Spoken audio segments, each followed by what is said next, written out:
Vous êtes sur le point de découvrir l'exposition Expérience Raphaël. Cet événement exceptionnel est l'occasion pour le Palais des Beaux-Arts de sortir de ses réserves l'ensemble des dessins qu'il conserve de cet artiste de génie, qui, avec Léonard de Vinci et Michel-Ange, forme le trio mythique de la Renaissance italienne. À partir de ce trésor inestimable, vous êtes invité à découvrir la destinée hors du commun du prince des artistes, de ses années de formation à l'apogée de sa fulgurante carrière.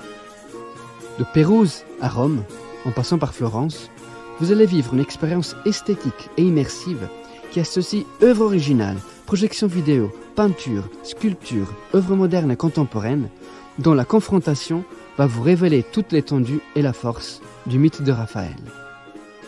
Vénéré par les artistes du XVIIIe et XIXe siècle, adulé pour ses madones devenues icônes occidentales de la beauté féminine, Raphaël ne laisse pas les artistes indifférents, quelle que soit l'époque. Comme vous le découvrez tout au long de l'exposition, au XIXe siècle, le culte voué à Raphaël, qui nourrissait depuis 2 siècles l'académisme en art, prit la consistance d'un mythe que les sculpteurs et les peintres représentèrent dans les œuvres tout à sa gloire.